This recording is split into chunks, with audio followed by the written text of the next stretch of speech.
Good morning and welcome to the 2021 College of Arts and Sciences Summer Undergraduate Research Experience Symposium. That is just a big mouthful to say that we're here to celebrate the work and the research that our students have done this summer. My name is Amy Kierstead. I'm an Associate Dean in the College of Arts and Sciences, and I'm here with Dean Jonathan Millen, Dean of the College of Arts and Sciences. And our goal for this Facebook Live is to showcase some of the amazing and diverse work that our students have engaged with over the summer. Absolutely. Thank you, Amy, and good morning, everybody. This is the highlight of our year as far as undergraduate research goes, and we'll meet a few of our students. I think we'll meet 6 students this morning. All of them have worked with faculty here at UNE, both from the College of Arts and Sciences and some from the university at large. So. Absolutely, yeah. You're not here to listen to us. You're here to meet our students. So let's come on over here. I'm here with Lydia Bernard. Lydia is a senior marine sciences oceanography student. And Lydia, you've been working with Dr. Tilburg in the School of Marine and Environmental Programs. And you have been working on a SURE project since your very first summer, correct? I have been working on this project since the fall of my first year here at UNE. That's amazing. So I'm going to leave you, and Dean Millen is going to ask you listen to sort of your elevator pitch, and then he's going to ask you some really complicated questions, I'm sure. Great. You get to educate the dean this morning. Awesome. Thank you. Thank you so much for featuring me today. Absolutely. So my name's Lydia Bernard once again, and I've been doing research with Dr. Charles Tilburg on the warming of the Gulf of Maine. So the Gulf of Maine is warming faster than 99% of the global ocean, which is incredibly alarming for us who live in Maine. We seek to determine why the Gulf of Maine is warming so much faster. To do this, we have calculated the change in heat content for 5 zones distributed throughout the Gulf of Maine. So a little bit of background, we have the Gulf of Maine right here, and then here are the 5 zones that I have divided the Gulf of Maine into. So we use salinity and temperature data from the database Nearacous for the time period of 2004 to 2019 for 8 buoys distributed evenly throughout the Gulf of Maine. These buoys were then assigned to zones based on topography and depth, and then the depths were used to divide up the data set into layers of the water column. As you can see here, we did 3 different estimates. We did our main estimate as well as one that weighed the cooler temperatures higher than the warmer, and then one that weighed the warmer temperatures higher in the calculations than the other temperatures. We found that did not make much of a difference. As you can see in all 5 of these figures, the different slopes correspond to the water column distribution, and they all exhibit the same trend. So once we found that, we calculated the seawater density, specific heat, and change in temperature, and then multiplied those by the thickness of the layer of the water column right here and the area of the zone. From there, we summed those values up to get the entire change in heat content for each zone, which we have plotted here. We found that for all zones and all temperatures and depths, there was an increase in the change in heat content from 2004 to 2019, which is significant and corresponds with Andrew Pershing's 2015 study. We also found that Zone 5, which is right here, it's also located right over here on the Gulf of Maine, had the highest change in heat content out of all of the zones. We hypothesized that this is due to the buoys in that area's proximity to the Northeast Channel and the warm water going in through the Northeast Channel from the Gulf Stream. The next plans in our research is to compare the change in heat content of the Gulf of Maine to the North Atlantic as a whole. And then we also want to see how the rivers and streams play a role in the change in heat content and determine if atmospheric heat transport is occurring. I could not have done this without the support from the Summer Undergraduate Research Experience program here at UNE this summer, and from the Maine Space Grant Consortium, who was very, very supportive of my research this year. Do you have any questions? I have 100 questions. Go for it. First of all, that is just amazing. I'm so impressed and so pleased that you've shared this with us today. Thank you. So you studied the Gulf of Maine, and that makes sense based on where we are. Yep. We sit on this beautiful campus. Help me understand how what you're learning here is applicable to the globe, to oceans around the world. I mean, how does this help us to understand global warming at the largest scale? Yeah, so since the Gulf of Maine is warming so much faster, we hope to use our findings to serve as sort of a predictor for how the global ocean will be impacted as a whole, since they're catching up to us. So seeing how the local ecosystems and how the physical oceanographic processes are changing as a result of the warming, we can estimate how the global ocean is going to catch up to that. And what is unique about the Gulf of Maine in terms of, you say they're catching up to us, which is not a good thing, but why is it that the Gulf of Maine is warming at the rate that it is differently, say, from other bodies of water? Yeah, so we believe that the Gulf of Maine is warming so much faster because the Gulf Stream is getting warmer, it's getting larger, so that's the input right through the Northeast Channel. There's more of that and a higher temperature. And the Labrador Current, which is coming in from the Arctic, is actually getting smaller, and the temperatures are also warming. So a lot more warmer water is just getting bottlenecked in the Gulf of Maine. So that's sort of what our estimate at this time as the factors that are making the Gulf of Maine so unique with this. But this is something that we're still working on studying. Now, can I ask you a very different kind of question? Yeah, go for it. A non-scientific question. So your data seems not only moving toward conclusive, but it's consistent with other findings, and yet we still hear people denying or being resistant to having this conversation about global warming and climate change. How do we communicate what you're finding here to non-scientists, to the general public, to help folks to understand that this really is a critical issue of our time? Yeah, that's a great question. I think trying to make connections with the broader population is really important. One of the things that I think really grabs people's attention, particularly about the warming of the Gulf of Maine, is thinking about the economic impact. And I think that's something that can really connect to those who may not want to talk about global warming as a whole. But it's going to have such an impact on local lobster fishermen and a lot of other people who rely on the Gulf of Maine as a source of economic gain. So that's one way that I think is really important way to reach out. I also just think trying to communicate this as clearly as possible, attending symposiums. Well, you have done an outstanding job of that, let me tell you. Thank you. I try really hard. I post a lot on social media about my research. I attend as many symposia and conferences as I can. And I actually, back home in New Hampshire, I go to local high schools and present my research in chemistry classes. That's wonderful, because it seems to me that until folks broadly appreciate this, from lobster fishermen to the entire economic spectrum, that's when we can expect more mobilization toward change. Yes. And I think efforts like yours to educate the public are so important. Thank you. And to educate me as well. Thank you. I really appreciate that. Thank you so much. Of Good course. luck with your work ongoing. Thank you so much. All right. Really appreciate that. Yeah. Now, where's Amy? There she is. All right, here I am, sort of lurking in the background. Thank you so much, Lydia. Lurking but listening, absolutely. Now, Jonathan, I mentioned that Lydia has been working on this project since her first year, and one of the things I love about our undergraduate research program at UNE is how many different mechanisms and all of the different ways a student can get involved. And so our summer research program is sort of our hallmark experience with this intensive research experience over the summer, working on a hands-on project side by side with a faculty member. But even during the academic year, and even from a student's first year, they can engage with a project as part of a work study experience. They can volunteer, they can earn course credit, and these opportunities are available, across our curriculum. Yeah, it really seems to be intertwined with the education. It's not here's research and here's your classes. It's all infused together. It really becomes part of the UNE experience. Absolutely, and they're not necessarily standalone projects outside of classes. So many of our courses integrate a research project as part of that, and then we celebrate those projects as well at our end of the year symposium in May. And I think if you have your way, we'll be doing this again. Cheers, amen. And I will say this: when you talk to students like Lydia, you think you're talking to graduate students. You think you're talking to students who are working on their PhD, because Lydia and all these students, as we'll see, are so articulate and so passionate that it's hard to imagine that happens in 4 short years. Yeah, absolutely. All right, thank you, Lydia. Thank you, Lydia. All right, we are going to move on to Lyle Mazzoya.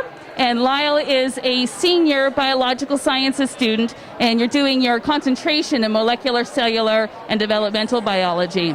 And Lyle, you've been working with Kristen Burkholder in the microbiology lab, and you're going to tell us about your project today, about microplastics and pathogens and edible seaweed and all kinds of fun stuff. All right. Thank you.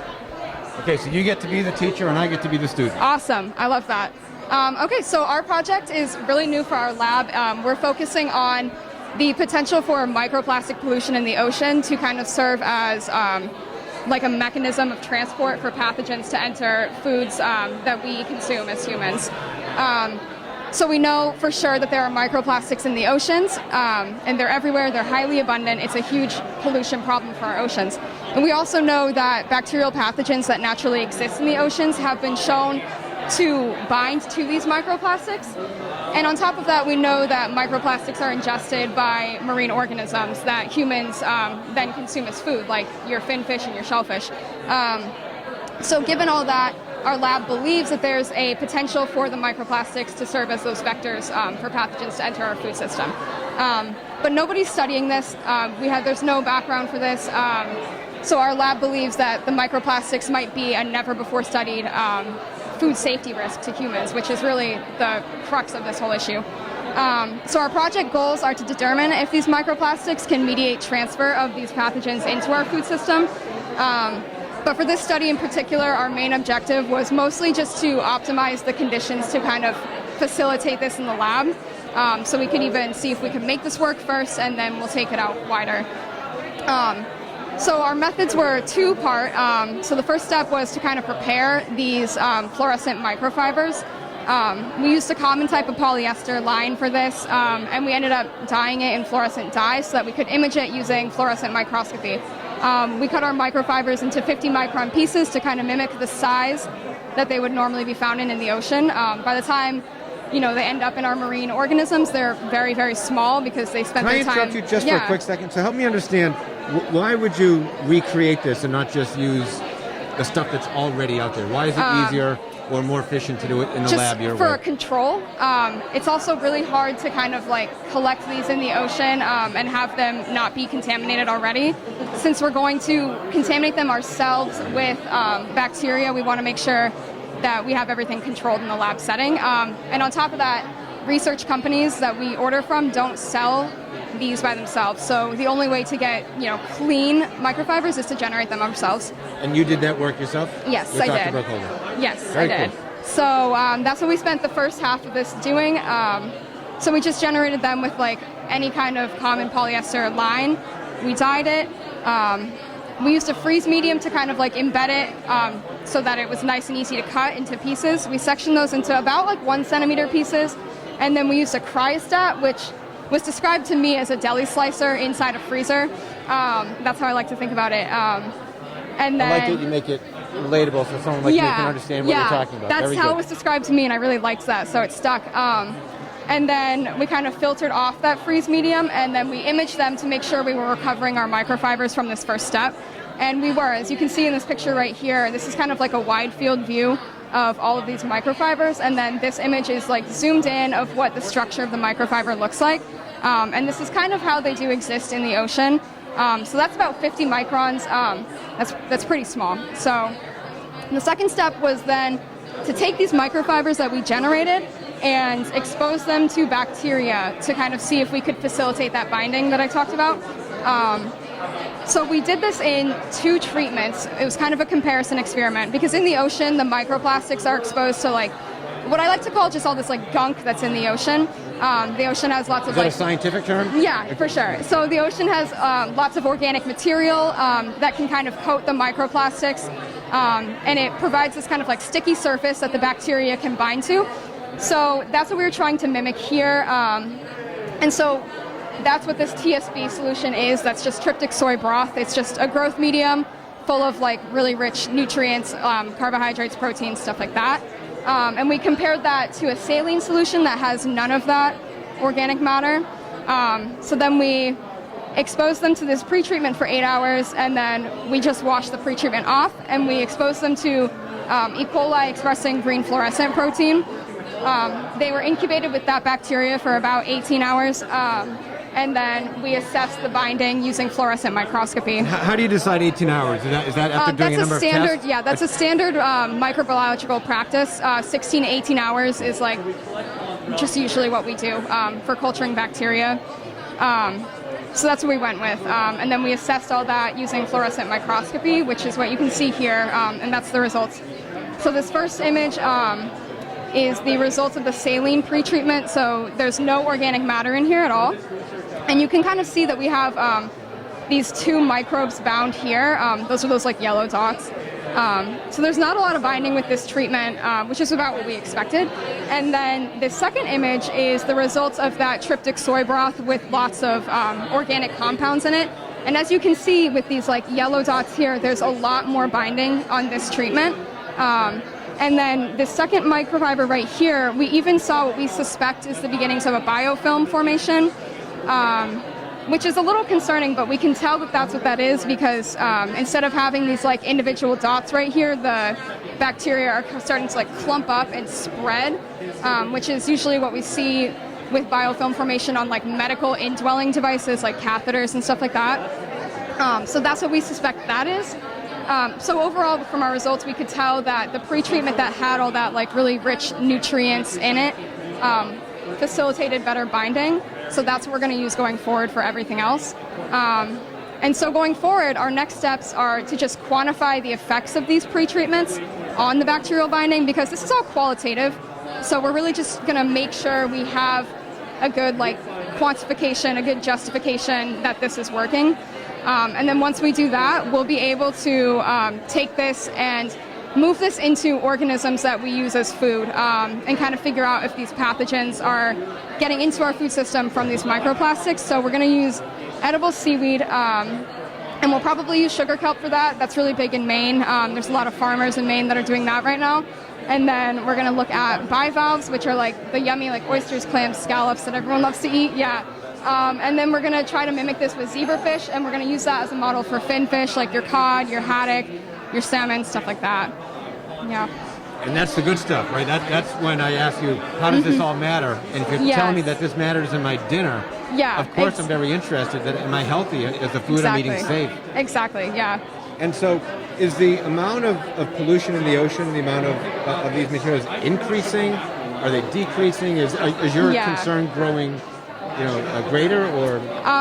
So the microplastics are a huge concern pollution-wise because they don't ever go away. Any plastic that's in the ocean right now is going to continue to degrade into smaller and smaller and smaller pieces. So there will always be some level of that plastic pollution in the ocean, which as they get smaller and smaller, it might be easier for marine organisms to ingest. So that's a huge concern. It's not that if we stop the plastic pollution in the ocean, that's not going to stop what's already in there from still being a problem. Yeah. And so when I go to dinner tonight and I order my oysters and my clams and my scallops, are they testing for this, or this is so new that we don't even yet know how much is being ingested? This is very new. Nobody's studied this before, so nobody really knows or understands yet like the implications of this even. I wouldn't say, don't order your cod or your scallops for dinner, but definitely is something I've kind of kept in the back of my mind this whole summer every time I go out to eat. But yeah, there's no controls for this right now, which is what we're hoping that will be the result of this project. Right. I mean, I can imagine that various government agencies and the seafood industry would be really interested in this kind of research. Yeah, that's what we're hoping, that this is kind of like the precursor to a lot of really great regulation that could kind of really mitigate this problem if we find out that it is a problem. And so you mentioned about how it breaks down, and the smaller it gets, the harder it is to control and even to detect, I would guess. Exactly. So is there a way to clean the water, or is it once it's there, it's just there? So I would imagine, so what we're looking at, our stake in this is the food safety, and my hope is that from this project, we'll get some really great engineering controls to kind of like stop the production and stop these from getting into our waters in the first place. And then I know that there are certain research that show they're working on ways to kind of get this out of the ocean, but stopping it from entering the ocean is also a huge thing that definitely needs to be regulated. Wow, this is it's fascinating. It's somewhat overwhelming, but I'm so Yeah. relieved to know that folks are working on this because I need to continue to eat my seafood. Yeah, exactly. Yeah. Well, thank you so much. This is Yeah, wonderful. thank you. And will you continue to do this kind of work? Yeah. Wonderful. Yes, Keep me posted. I will. Okay, excellent. Thank you so much. Absolutely. Thanks so much, Lyle. And Jonathan, one of the things I really love about the project that Lyle is working on is how interdisciplinary it is. This is a collaboration between biologists, different types of biologists, marine ecologists, chemists, and where they're using, myriad techniques and state-of-the-art instrumentation. And, here at UNE, we can do all of those things because we have the people and we have the resources, and our undergraduates can get involved with those and use that instrumentation and those techniques right from the get-go. Yeah, the amount of time that our faculty spend with these students to get them to the point where they can take this work and run with it, it's really remarkable. Yeah, it is. It sure is. All right, well, let's keep trucking on. Wonderful. Thank you so much. Thank you, Lyle. All right, so we are here with Tyler Riendo, and Tyler is a student in our School of Marine and Environmental Programs. He is actually in his last year of his 4+1 study, which is, as you know, our program where students can earn a bachelor's degree and a master's degree in 5 years rather than the traditional 6. And Tyler has been working on the American Chestnut Project with Professor Tom Clack. And he knows far more about that than I do. So I'm going to hand the microphone over, and you can speak with Dean Millen. Great, thank you. Okay, teach away. All right, so my research looked at analyzing transgenic American chestnut pollen over a 1-year span within a negative 80 degrees Celsius freezer. So in my methods, I would we collect pollen over the year. We've had over 300 plus vials of pollen collected throughout 2020 and 2021. So in my summer studies, I actually would take the slides that we collect in the lab, stamp it onto an agar medium, which in the medium itself, it replicates the chemical balances between what the female flower would produce in the field. So all the pollen we produce in the laboratory, we will use it in the field for application to produce offspring. The offspring is what we know as the chestnuts. Very delicious, very good. We love the chestnuts. So in my research, I came up with 2 questions. The first question was, does transgenic pollen deteriorate with age for each seedling? So I want to analyze, within our 4 different seedling sources, is there a significant difference between pollen tubes for each one at each time of the desiccation period, or the storage period? The second question I wanted to look at was, does growth of pollen tubes differ for each seedling? So that is the within group. So the first question is between each factor. The second question is within each factor. So when I did my analyzation, I used 2 non-parametric Kruskal-Wallis tests using our software.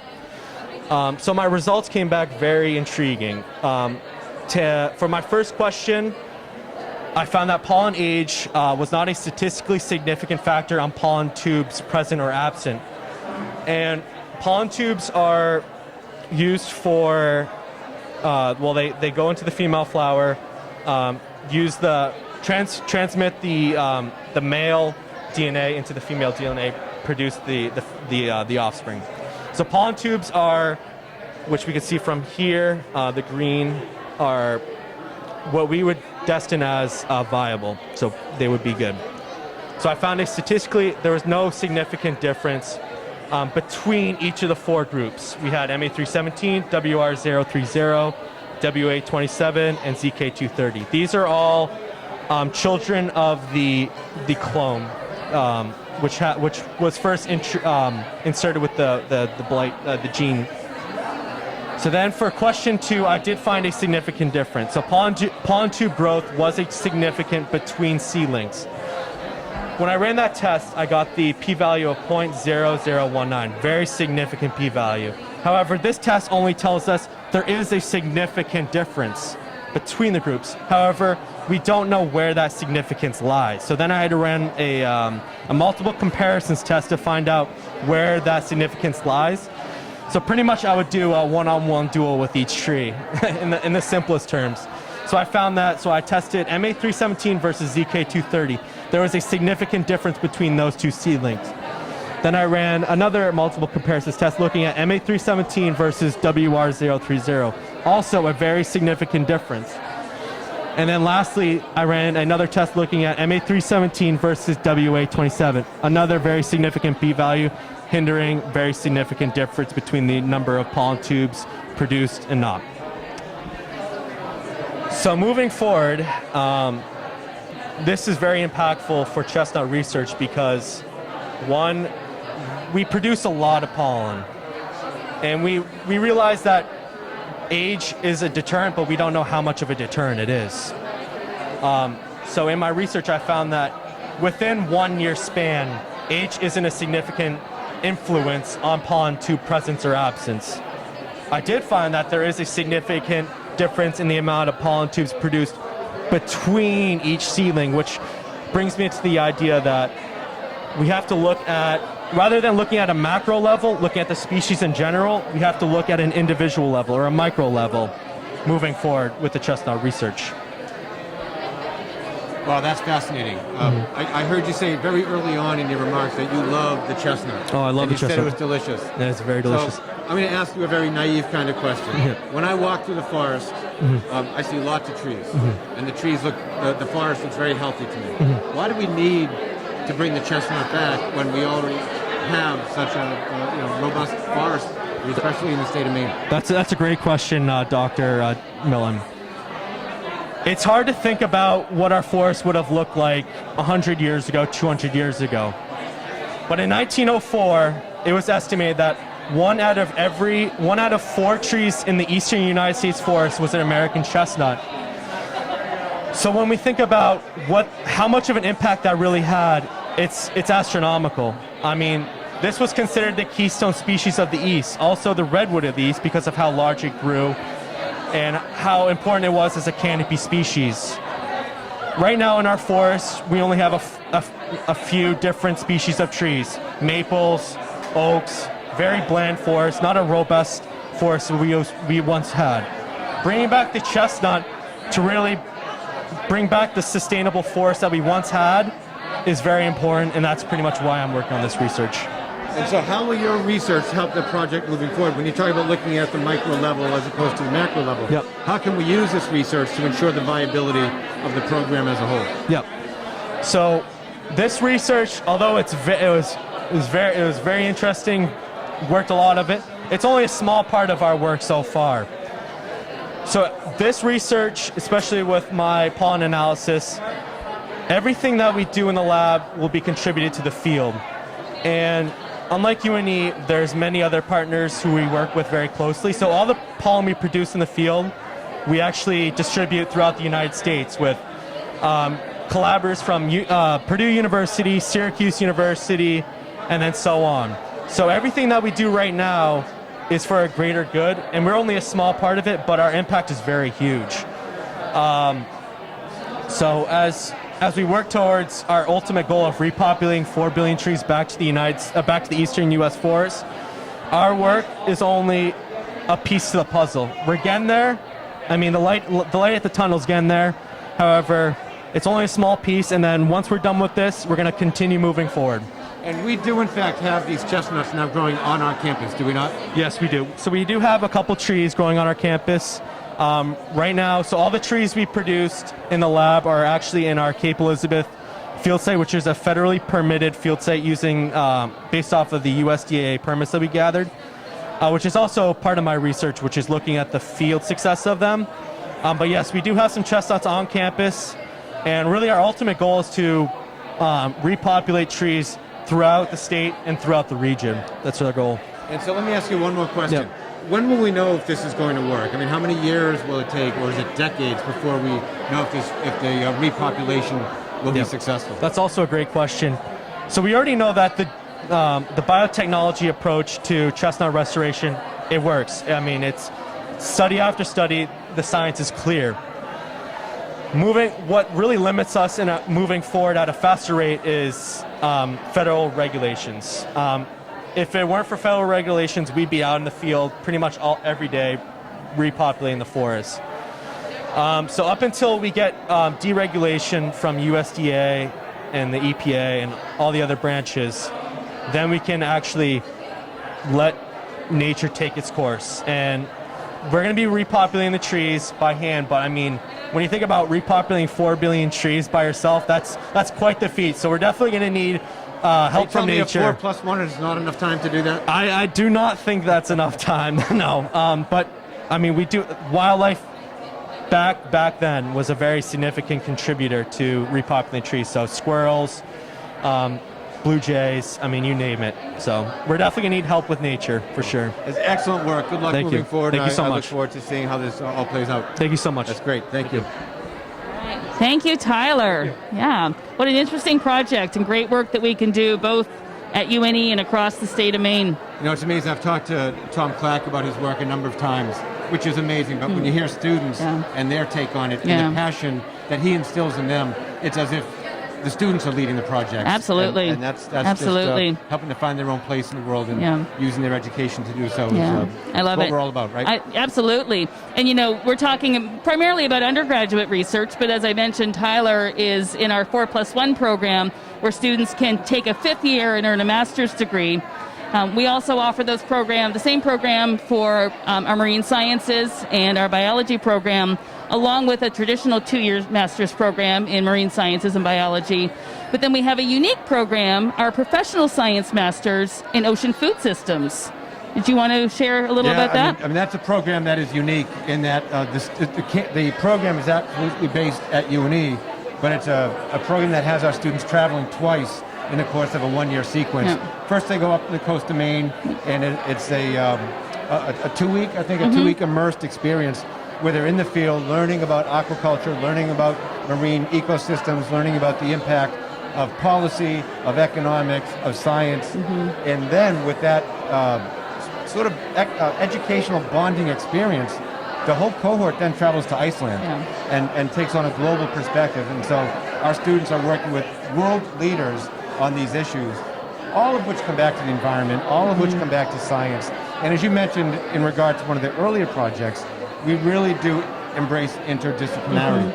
So while it might be a project on trees or on the ocean, we're really looking at, and we've heard this, on the economy, on how do we educate broader populations, how do we take what we're learning in the lab and make it applicable to the world around us. And so that professional science masters is that bridging the professional realm with the science realm. And it's really a remarkable program. Absolutely. And so many of those students are coming into that program having been in the workplace for a while, so they're bringing in their own perspectives and have their own projects in mind. So I hope we can showcase some of those at our spring symposium. Absolutely. And having those students on campus is another resource for our undergraduates Absolutely. to connect and build their networks. Absolutely. All right, so now for something completely different. Well done. We're going to move on to Sarah Patalaro. Hi, how are you? We're great. So Sarah is a biochemistry junior, and she's been working with Dr. Amy DeVue on a medicinal chemistry project. And Sarah isn't just an all-star scientist, she is also an all-star athlete. And Sarah needs to wrap this up and get out of here because she's got a soccer game later today. So Sarah is just one example of somebody who can be a researcher, a student, an athlete, and also a student leader. So Sarah is, excellent time management skills, I'm sure. All right, Sarah, I'm going to hand this over to you, and you can tell Dr. Millen a bit about your research. Awesome. Thank you so much. I appreciate it. Good morning. How are you? I'm doing great. How are you? I'm doing wonderfully, thank you. I'm really looking forward to hearing about your work. Awesome. Thank you. I appreciate it. Yeah, so like she said, my name's Sarah Patalaro. I'm a junior biochemistry major. And I had the opportunity to work in a research lab this summer with Dr. Amy DeVue. My research was working off of prior research done by graduate student Amber Cussom. And what she was researching is from prior research actually shown that this molecule, its name is pyrogallo, has antimicrobial properties to fight against MRSA.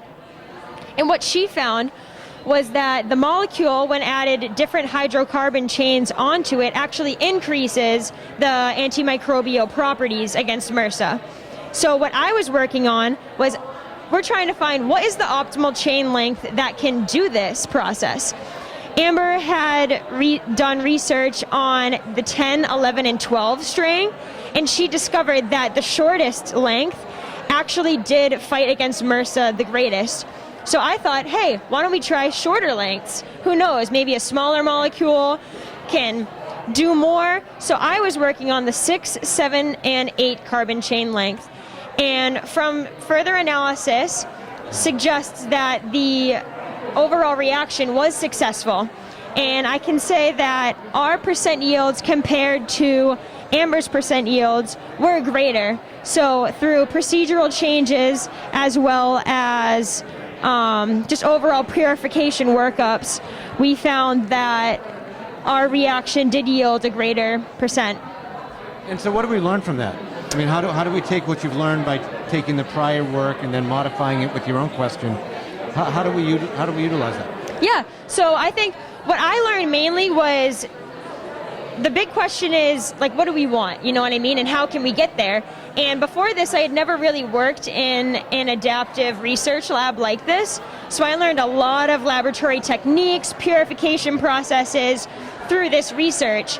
And I think just overall the purification method was probably what took up a good chunk of the summer research, because we were finding that a lot of our product, although it was successfully derived, it just had impurities in it that we needed to somehow feed out so that we could do the antifungal and antibacterial analysis.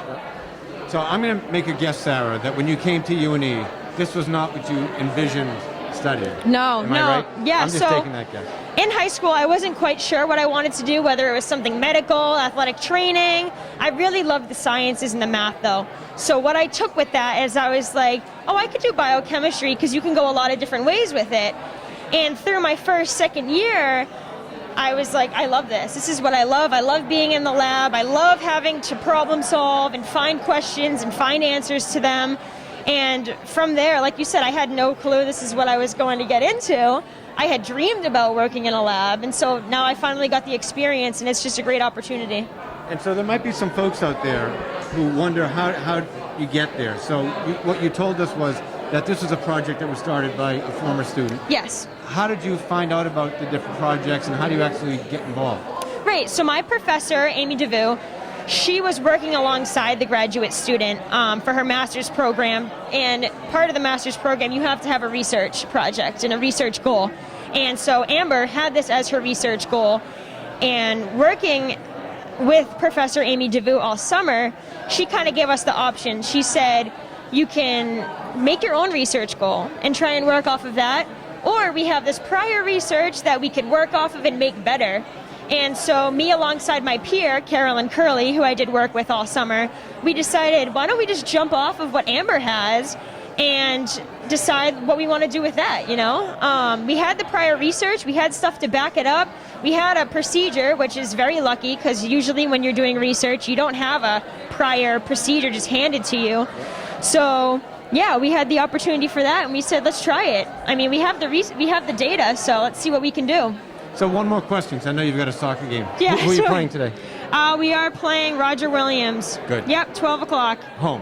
Yes. Excellent. Good luck. Thank you. So last question then. If a student were coming to UNE next fall, let's say they came in as a first-year student studying biochemistry in the fall of 22, and they were interested in this kind of work, what would you hope they would do with this project to move it to the next level? Right, yeah. So I would say we were kind of the second step. So Amber was the first step, find the procedure, how can we do this? We were the second step. We said, we have the procedure, we can make the product, but now we need to purify it. And we figured out the purification process. So I would say the next step, repeat the procedure, get more product out of it so we can analyze it further. And our goal is to hopefully make this into the methylene product and see what that can do. Make it into the alcohol product, see what that can do. What's the best? What is the best product that works for this antimicrobial properties against MRSA? That's outstanding. That's fantastic. Thank you. Thank you so much for sharing your work with us. Thank you so much. I appreciate it. Good luck today. Go nowhere. Thank you. Thank you so much, Sarah. And Jonathan, the quiz will be on Monday. We're gonna bust out my organic chemistry textbooks, and the quiz will be on Monday. I will remember each of the students' names. As you do. You are a very student-centered dean. I cannot be responsible for what I'm learning today. Yeah. My head feels like it's going to explode with so much wonderful information. I know. Well, we're going to go around the corner and see two more amazing projects. But in the meantime, one of the things that's really neat about Sarah's project is that she has been applying things that she learned in her undergraduate curriculum. You know, I used to teach that course, and I recognize so many of the different techniques and the concepts. But there's so much more that you get from undergraduate research. Would you like to elaborate? Well, undergraduate research is not just the research per se, but what you learn, and we heard that from Sarah, is you have to learn your interpersonal skills. You have to learn how to network. You have to learn how to take control over your vision for your education. And it takes some courage and some maturity to walk up to a professor and say, I'd like to work in your lab, or I'd like to work on something the student has done and then take it to the next level. So at UNE, with all of our programs, I like to think of it as three wedges in the pie, if you will. And the first is the deep disciplinary dive, and we've seen that already in the marine sciences and the environmental sciences, in biochemistry, and we'll see it in other fields as well. But we absolutely prepare our students in the discipline, and you can tell that by something as simple as the vocabulary with which they present their research. They know their stuff. It's phenomenal. Secondly is what we talk about as being habits of the mind. Yeah. It's not just learning about chemistry or biochemistry, but it's being curious. It's wondering. It's asking, how does my work connect to somebody else's work? And we like to think that prepares students for lifelong learning. Absolutely. And that would come from any discipline in the social sciences, in the arts, in the humanities, in business, in education, across the 6 schools in the College of Arts and Sciences. And then finally is the soft skills, the people skills that we were just talking about, that we want our students to be able to interview for a job.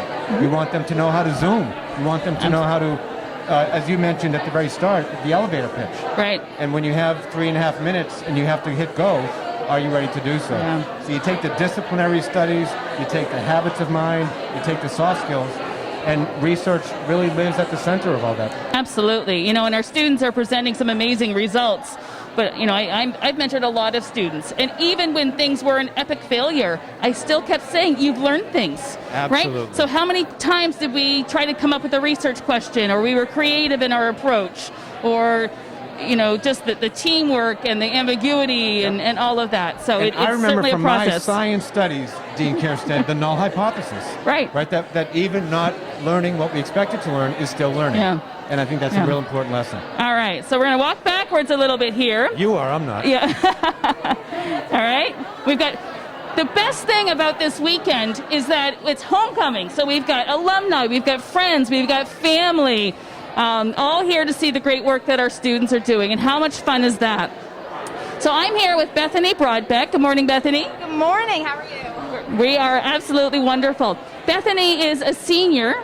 She's a marine sciences, marine biology major, and Bethany is working with Dr. John Mohan on a project, and this is actually Bethany's second SURE project. Of course, we were on hiatus last year with the pandemic, but Bethany had one just after her freshman year, and she did that at the Virginia Institute of Marine Science, working on a similar project that she's now taken and adapted in her work here. So it's been a long continuation and a long project, again with the creativity and the experimental design, and you can tell Dean Millen all about it. Yeah. Okay. Good morning. So, good morning. How are you? I'm doing wonderfully, and you? I'm hanging on. A little nervous now. Oh, don't be nervous. It's just me, you, and the rest of the world. Oh, yeah. I think my parents are watching. Hi, Mom. Hi, Mom. So I was looking at trying to solve shark bycatch in longline fisheries. So these longline fisheries set out hundreds of hooks, and they set them out for hours and days even, with the hopes of catching a bony fish like a swordfish or a tuna, but a lot of the time they also catch sharks. And many of these shark species that they catch are either overfished or they're experiencing overfishing, and they're very vulnerable to this. So my part of the project, and working with multiple institutions, was coming up with an electronic bycatch reduction device, EBRD, BRD device, whatever you want to call it, doesn't really matter. But what it does is it emits a small electric field that only sharks can sense. So this in no way impacts the target fish for fishermen, but it's affecting these sharks that they don't want to be catching. It's losing them money in the sense that... How's that, Coach? So fishermen, when they catch these sharks, aren't catching their target species because they're taking up spots on the hook.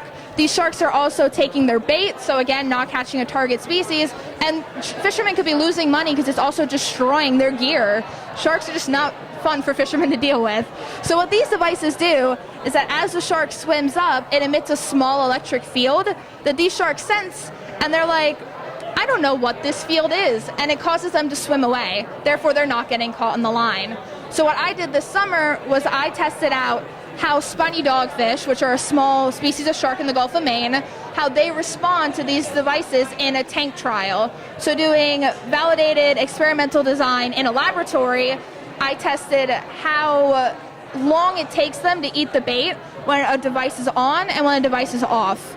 And overall, we found a 50% decrease in bait consumption. So when the device was on, Wow. they took the bait about 75% of the time, and it was off, they took it only 25% of the time. And then also, of that 25% of the time that they took it took them twice as long to take the bait. So when you're thinking about a field trial, it's very likely that they're going to come up and they're going to sense that field and they're just going to swim away. Obviously, in a tank trial, they don't have that capability, and that could be what's leading to them taking the bait eventually. So it's actually possible that in the field, we're going to see even better results than we're seeing now. And we ran a small-scale long-line trial out of North Carolina with North Carolina Sea Grant, and we found that exact result. For a significant amount, only like 5 or 6 were caught when the device was on. And did they use this? I'm sorry. Did they use the same species of shark that you did? So that's kind of the main issue, I guess, of using a tank trial, is that we're only able to keep small species like dogfish, but we're really marketing this towards larger shark species who are much more vulnerable and who actually sense these devices a lot more. In Virginia, we found that we worked with sandbars, and we found that larger ones actually were deterred more than smaller ones, probably just due to like a further and higher developed electric sense. Yep. So actually, again, tank trials here aren't quite representative of what will be in the field, but it might actually be better out in the field. And even the results we have now are really, really promising. So it just puts more promise that these devices might be able to help both fishermen and shark species out in the field in the long term. And so with your device, whether we call it BRD, whatever you want to call it, right? yeah. Did you keep constant the strength of the signal, or is that one of the variables that you were playing with? That was one of the variables that we tested back in Virginia, but now we have a much more set design. It's one strength of a signal, but one thing that I did test was how far away the bait is from the device, which would affect signal strength. Obviously, the further into the water column you get from the device, the weaker the device field is, and that is something that we're going to be trying to measure. Again, just continuing this into the school year. So we're going to come up with a way to measure how far this field extends in a 3D space and how strong it is. But for the device itself, it emits one signal strength of a square wave pattern. So it's actually on, and then it fluctuates between on and off. And those moments in time are what we think actually startle the sharks away. So as they're coming up and it snaps on, it startles them. And then that's just continuing to happen as they come up. So it's not something that they get used to. Right. Now, I know there are a lot of species of shark out there. Yes. And I know there's a lot of species of good fish to eat out Yes. there. How do we know that the signals, deters the sharks Yeah. and all those species, Yeah. and not the fish and all those species? That's what's so amazing and special about sharks, is that only sharks can sense electric fields. Bony fish have no capability to do that. So while we can't say for 100% certain that this will have the same percent of deterrence with every shark species, we know that every shark species can 100% feel this to some extent, and the bony fish species can't. So it's perfect, really. Do you want to make $1 million with me? You can't patent it. You're not allowed. You can't? No. Because you say, why don't they put these in surfboards? Well, yeah, they definitely could, and that's something that we could definitely look at in the future, but it was made with government funding, so this is open for everybody. Well, we could still save a lot of... Oh, maybe not. yeah. I don't know how many people actually die from shark attacks, No, but there's such a great small fear in them, amount. right? Yeah, But- for sure. And you would think that this kind of technology might actually help us to coexist with sharks No, in a way that it's- we don't fear them as much, Yeah. but we respect the immense power. I feel like a lot of people just have a fear of the unknown. A lot of people don't understand how these animals work, and they don't understand the important role that these animals have in the ecosystem. So our immediate fear response is to just want to get rid of it, but we can't do that. So like you said, finding a way to coexist is so important, and that's also with our fishery system, like we're invading their space and we're harming them. We're the ones doing the damage. So that's something that we have to be able to figure out how we can make this fishery sustainable as possible for us and for the sharks. That's amazing. And you've been working with Dr. Mohan on this work. Yes. And he's one of our newer faculty members. He is. So how did you get connected with him so quickly? It was mostly experience that I had in the past. So I worked with old professor that worked here, and I love doing research. It was something I knew I was passionate about. So I really just cold open emailed him and was like, hi, I like research. Can I work with you? And I sent him all the stuff that I'd done in the past, and I was like, I have so many ideas for what I want to do for the future. And he is new faculty, but he is so on for doing research and getting students to do the things that they love to do and really help us with our careers. And of course he was open to it. And it's really been amazing to watch his lab over the last year really start to develop, and we get more students in, and now we're getting to teach people of like freshmen and sophomores what we do and how science works and what science even is. And it's just amazing. It's such a great opportunity. I love the enthusiasm with which you say that, because it really is contagious. And I Yeah. could see there's going to be a line of students to get in that lab following your work. There already is. I'm sure there are. Thank you so much. Thank this is you wonderful. so much. Thank you. All right, thank you, Bethany. Now, do you know now everything you've ever wanted to know about bycatch reduction devices? I want to learn how we can take this technology and work around the government, because we were talking about, imagine putting this kind of technology in a surfboard or a bathing suit. Yeah. Or, I mean, it's remarkable. And again, the enthusiasm with which our students are talking about their work. I want to go back to college. That's what I really want to do. Yeah, Maybe absolutely. that's why I never left, I guess. Absolutely. Thank you. All right. So, Jonathan, we've seen, where are we here? We've seen so much great work today here. Yeah, I don't know. Where are we going? What I need to learn is, I need to learn some communication skills. Maybe you can teach me, and I can teach you some science. Deal. Yeah. Although you're doing wonderfully, and you know that. Oh, thank you. So one of the things about today is we've seen so much great work, but it costs money. And here's where I put my, PBS pledge hat on. I'm going to feel like Michael Keaton in Family Ties on Pledge Day. We're so grateful to have funds from federal granting agencies and also from amazing donors like the St. Francis College Class of 1969 and the Kahn Family Foundation. In fact, we're going to see a presentation. Our last one is one of our Kahn Fellows. But our Institutional Advancement Office will always welcome gifts from alumni, from family, from friends, from organizations to fund student research. Absolutely. I'm so glad you mentioned that. I last night had the privilege to meet with the graduating classes of St. Francis from 1970 and 1971. And these are folks that graduated before UNE was UNE. And they have that same spirit. Yeah. And they have that same memories of what it was like to be here and to be connected to this place, and the experience they had, that hands-on faculty-student interaction. And as you said, our alumni groups and our advancement office and ourselves, I mean, we use a lot of our resources to ensure that in the classroom, in the lab, in the field, that our students are getting the education they need. So we love our friends, we love the support that we get. Absolutely. And if anybody has an interest in partnering with us, I'm easy to find, as is Dean Kirstead. Yes, absolutely. And if you're watching and you've given, thank you. Absolutely. Thank you. Thank you. All right, here we go. We're going to see if we can talk and walk backwards. Our last presentation this morning is from Peter Neufeld. Peter is a senior neuroscience major, and Peter has been working with Dr. Ben Harrison, who is a faculty member in our College of Osteopathic Medicine. And Peter's project I'm so excited about it. I think the future of science is bioinformatics. And so I don't want to say we've saved the best for last, but this one's pretty cool. So Peter, why don't you tell Dean Millen a bit about your work? Great. Do you want to hold the microphone? I'm going to skid out. Sweet. Yes, this is very exciting stuff, because what we were able to do with bioinformatics is use open source data and publicly available software to process this data and produce completely novel and relatively profound results. You can do this by downloading a lot of data off our government's website, and a lot of other governments are producing this data as well. And there's a lot more data being produced than is able to be processed. And so by learning these techniques, you can create new hypotheses, support existing hypotheses, and really try to understand what is happening to the genome in a wide variety of different experiments that have already happened and just not been explored to the fullest extent that it could be. Yeah, and Peter, you and I were chatting a little bit earlier this morning and making me more familiar with your work. And I'd love to hear you talk a little bit more about that intersection between biology and data science or data mining and the open source data that you have, and how do you bring your interest in those two fields together? And as Dean Keir said, it's like we're looking at the future of science and how science research can be done. Absolutely. Bioinformatics is great. It's just a little bit of each. So you got some math in there, some pretty simple statistics, some more complex statistics in cases.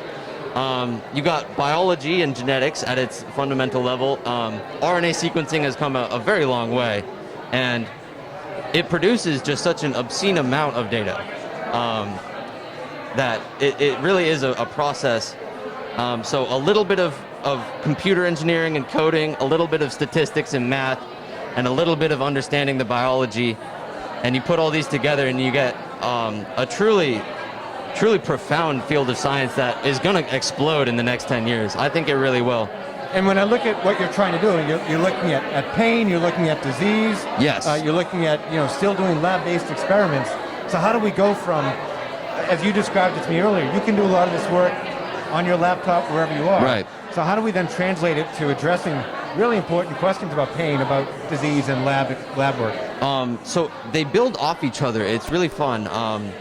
All of the data is produced, so it's differential expression data. So you have a healthy tissue and a damaged tissue, let's say, and you compare the genes in each, and you can try to understand what genetic changes are responsible for the damaged tissue malfunctioning.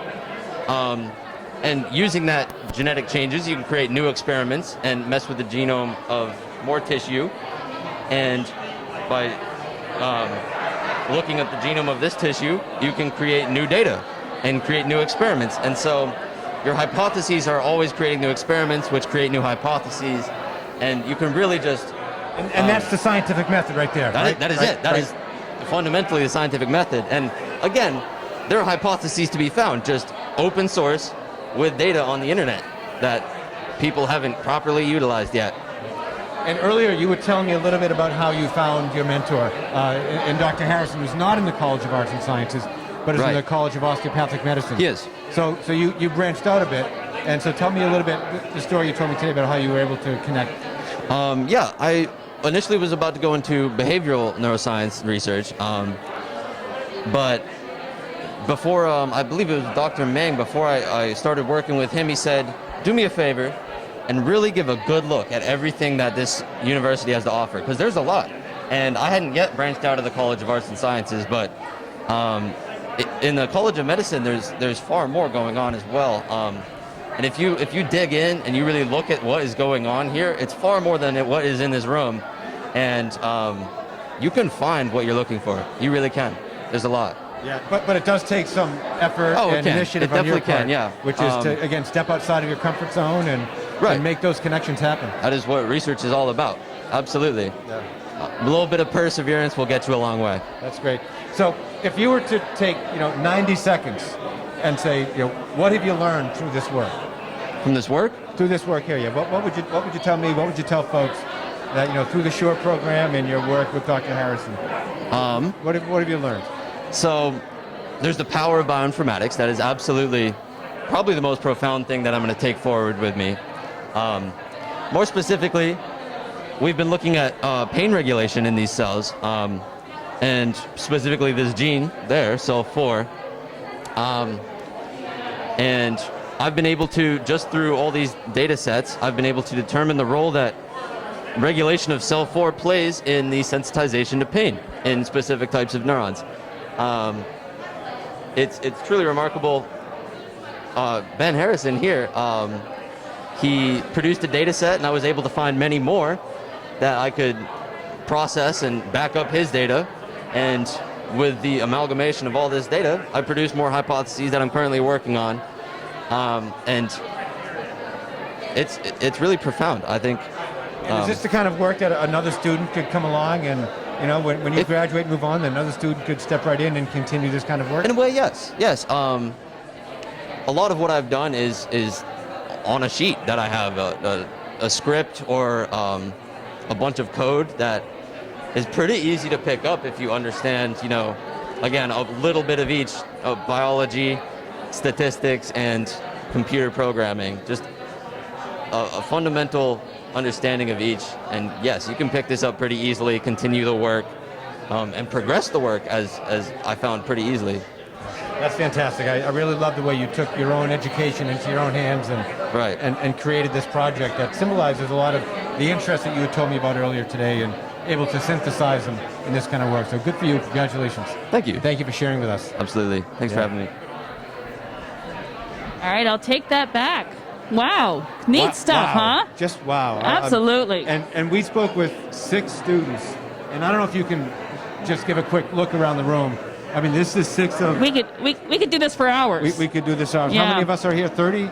30 student projects and, you know, family and friends and alumni. And faculty that mentored them. Absolutely. I see them mingling around as well. Absolutely. And this is the College of Arts and Sciences in action. When I think about the college, you might think about a building, or you might think about a classroom, or even the lab, but really it's this. It's the community of learners, it's a community of scholars, it's a community of colleagues, and we've seen the breadth and depth of what we can do. And the spirit and the enthusiasm. In fact, I just had a student, Aubrey Sahoria, who's the president of our student-run Research Experience Club, come up to me and say, you know, I've just seen so many cool posters and projects that my classmates are working on that I didn't even know about. And they're just so excited about opportunities for collaboration and learning across the disciplines. So to say that this is happening on a Saturday morning when we all have so many commitments, that's the spirit of UNE. Absolutely, Yeah. absolutely. Yeah. And